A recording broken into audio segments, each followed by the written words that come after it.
talk quite a bit on these videos about belief and about knowledge and occasionally about doubt. Sometimes in relation to religion and the existence of things like gods. I don't know why those things particularly, because I guess I could be talking about anything, but just in relation to that, I was watching this video a couple of days ago on this channel, which I think is called something like the Atheist Experience. It's the format is like a radio phone-in show where these two guys answer questions basically from a kind of rationalist atheist position. It's fantastic, they do a really good job.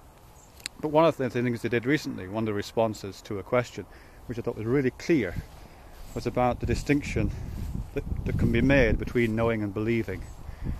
And one of those chaps, I can't remember his name now, was saying that it's perfectly possible to know something and not believe it, and it's equally possible to believe something and have less knowledge of it, if you like.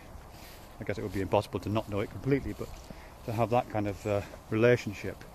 And he placed the various understandings of atheism and agnosticism within that framework, which I thought was really, really interesting, and it got me thinking about theism and atheism and Gnosticism and agnosticism. And I started doing a few Google searches on the various terminologies around this, and there are so many interesting attempts to demarcate these lines by assigning words to them that I got a bit confused, to be honest, and I'm still pretty confused. But a lot of it seemed to be about this idea that these things are scalar, which they shouldn't be, really, thinking about it. I don't know how we manage that feat, but we do seem to be able to. When you believe, it should be the case that with belief, for example, that you either believe something or you don't believe it. I mean, we certainly talk about it in those terms.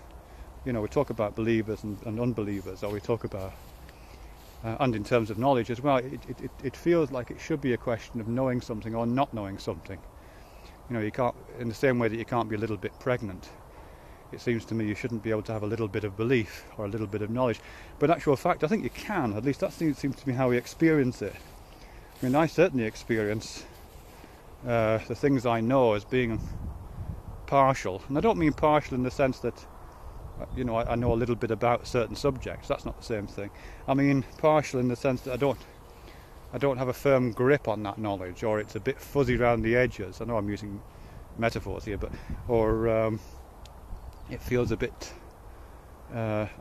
hazy, or I use those kind of terms to describe that sense of knowing, but it's not a firm knowing. It's not solid knowing. It's not permanent knowing. I don't fully possess that knowledge.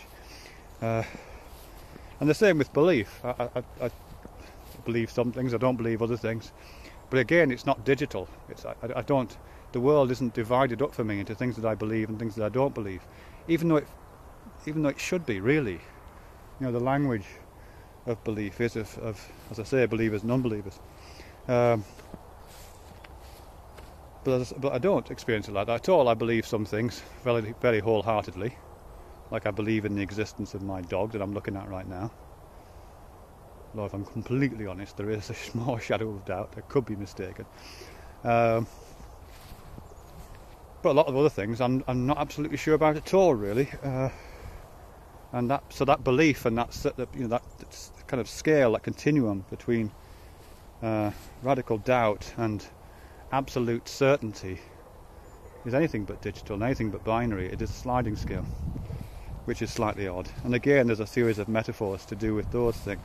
I hold some beliefs firmly, some other beliefs I'm a bit more what would the word be? A bit more hazy about, a bit more fuzzy about, a bit more unsteady, maybe.